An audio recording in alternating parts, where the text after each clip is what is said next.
AP CM Chandrababu టార్గెట్గా ED ప్రశ్నలు ఉన్నాయని కాంగ్రెస్ నేత రేవంత్ రెడ్డి అన్నారు. ఓటుకు నోటు కేసులో రేవంత్ రెడ్డిని రెండో రోజు కూడా ఈడీ అధికారులు విచారించారు.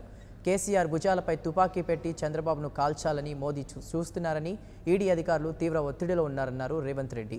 కేసీఆర్ మోదీ ఒత్తిడితో ఈడీ అధికారులు పనిచేస్తున్నారని ఆయన ఆరోపించారు. కేసులో రాజకీయ కుట్ర కనిపిస్తుందన్న ఆయన చంద్రబాబు టార్గెట్గా ఈడీ విచారణ ఉందని మండిపడ్డారు.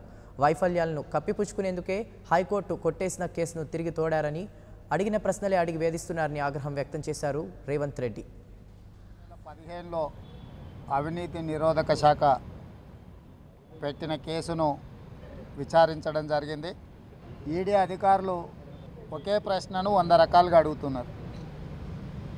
ఆ రోజు అక్రమంగా రాష్ట్ర ప్రభుత్వం పెట్టిన కేసును, ఎమ్మెల్సీ ఎన్నికలను పదే పదే ప్రస్తావించి దానికి సంబంధించిన వివరాలను అడిగిందే మళ్ళీ అడిగి 2 రోజుల నుంచి ఒక రకమైన వేధింపులకు పాల్పడుతున్నారు.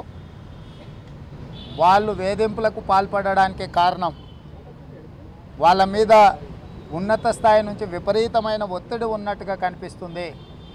పై వాళ్ళకు సమాధానం చెప్పుకోలేక, మమ్మల్ని వేధించడానికి కొత్త మార్గాలు కనుక్కోలేక వాళ్ళు పడుతున్న ఇబ్బంది చూస్తుంటే రాజకీయ కక్షలు ఏ రకంగా ఉంటాయో, నరేంద్ర మోడీ కేసీఆర్ గారి అనుబంధం ఎంత బలపడ్డదో ఈ 2 రోజుల విచారణను చూసిన తర్వాత నాకు అర్థమైంది.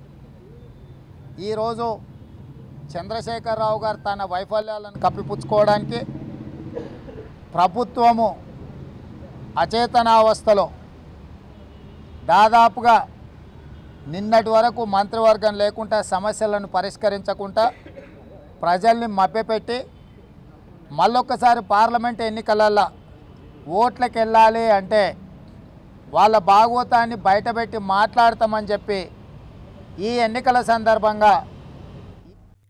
For more updates, please subscribe 99 TV Telugu.